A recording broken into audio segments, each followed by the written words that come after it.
सुप्रभात बच्चों। आज हम कबीरदास जी द्वारा लिखा गया शब्द पढ़ेंगे। शब्द में पहला है, मोह को कहाँ ढूंढे बंदे, मैं तो तेरे पास में। ना मैं देवल ना मैं मस्जिद, ना काबे कैलाश में। ना तो कोनो क्रिया कर्म में, नहीं योग बैराग में। खोज होए तो तुरत मिले हूँ, पल भर की तलाश में। कहे कबीर सुनो भई साधो, सब श्वासों की श्वास में। तो यहाँ पर कबीरदास जी समाज में फैले हुए बाह्य आडंबरों का विरोध करते हैं और प्रत्येक व्यक्ति के अंदर ही ईश्वर की प्राप्ति का संकेत देते हैं और ईश्वर निराकार और घटघटवासी है। वह प्रत्येक प्राणी में व्याप्त रहता है, प्रत्येक प्राणी में समाया रहता है। उसे अन्यत्र खोजने, दूसरी जगह खोजने की चेष्टा करना व्यर्थ है और निरर्थक है। लोग प्रायः ईश्वर को मंदिर, मस्जिद, काबा और कैलाश पर्वत जैसे तीर्थ स्थलों पर पूजा पाठ कर प्राप्त करना चाहते हैं। वे योग वैराग धारण कर ईश्वर को पाना चाहते हैं। वे बाबा वगैरह बनकर ईश्वर को पाना चाहते हैं, पर ऐसा करने से ईश्वर की प्राप्ति नहीं होती। परमात्मा का वास सभी व्यक्तियों की सांसों में है। इधर उधर भटकने के स्थान पर आत्मावलोकन, अपनी आत्मा को देखने से व्यक्ति को आत्मज्ञान प्राप्त हो जाता है। वह परमात्मा की सत्ता का साक्षात्कार कर सकता है।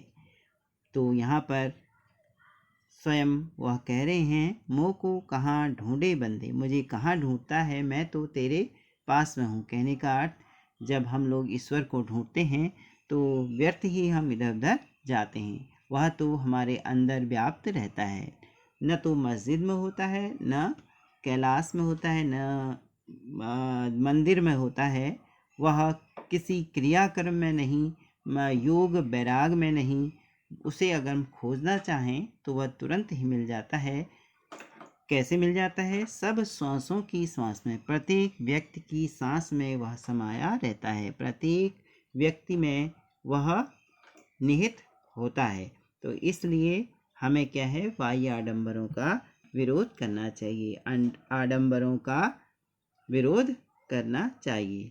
दूसरा है, संतो भाई आई ज्ञान की आंधी रे, भ्रम की टाटी सबे उड़ानी। माया रहे न बांधी, हित चित्त की द्वैथूनि गिरानी।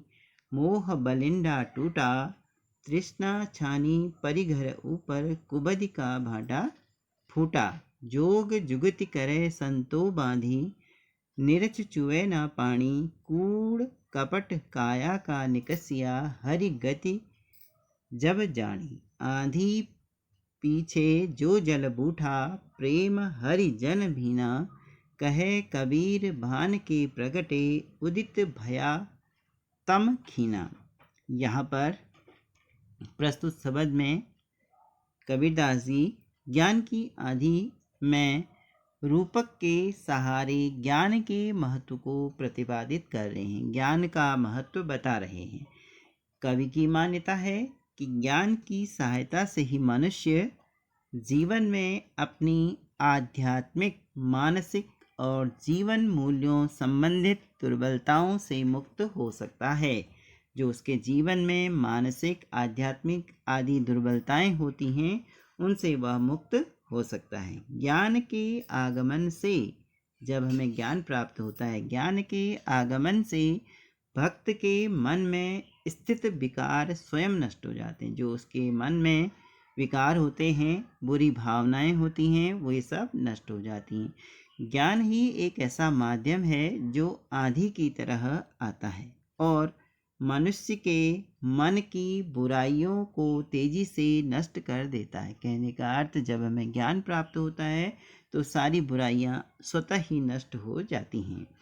ठीक वैसे ही जैसे आंधी अपनी गति से छप्पर का नाश कर देती है, छप्पर को उड़ा देती है। कबीर ज्ञान और आदि को एक ही रूप में बांटते हुए संतों से कहते हैं, संतों से क्या कहते हैं? हे संतों, ज्ञान रूपी आंधी आ चुकी है। इस ज्ञान की आंधी में जो हमारी भ्रम रूपी छप्पर है वह पूरी तरह उड़ गया है। ज्ञान के आने से सारा भ्रम दूर हो गया है, उसका समूल नाश हो गया है और सांसारिक मोह माया का जाल तार तार हो गया, टूट गया है। जो मोह माया से मनुष्य जुड़ा रहता है संसार से, वह दूर हो गया है। माया मोह के जाल में फंसे मन और चित्त का, हृदय का स्तंभ गिर चुका है। मोह रूपी बल्ली जो बीच में घर को टिकाने के लिए बल्ली लगी रहती है, उसी प्रकार जो मोह रूपी बल्ली है वह भी छप्पर जिससे टिका था वह भी टूटकर गिर गई है। शरीर रूपी घर में तृष्णा रूपी छप्पर आंधी के आने से तृष्णा, पानी की चाह, वह सब आंधी में उड़ गई है, ज्ञान प्राप्त हो गया है। अतः संतों ने बड़ी युक्ति के साथ भ्रम रहित छप्पर को पुनः बांधा। इस कारण इसमें से पानी नहीं टपकता। कपट, बुराइयों संबंधी गंदगी सब शरीर से निकल गई है। हमारा शरीर निर्मल हो जाता है। कब? ज्ञान के मिलने से, ज्ञान प्राप्त होने से। आंधी के बाद वर्षा होने से सभी कुछ भीग जाता है। उसी प्रकार ज्ञान के आगमन से भगवान की भक्ति में लीन हो जाता है। जो मनुष्य भगवान को प्राप्त करता है, भगवान प्राप्त होने के बाद वह उसकी भक्ति में लीन हो जाता है। कबीरदास जी कहते हैं, ज्ञान रूपी सूर्य के उदित होते ही अज्ञान रूपी अंधकार समाप्त हो जाता है। अर्थात सूर्य के उदित हो जाने पर अंधकार समाप्त हो जाता है। ठीक उसी प्रकार ज्ञान को पहचान लेने से अज्ञान और मोह माया सभी नष्ट हो जाते हैं। तो आज विद्यार्थियों, इन दोनों शब्दों को आप पढ़ेंगे तथा अच्छी तरह याद कर लेंगे। कल हम इस पाठ के प्रश्न उत्तर लिखेंगे।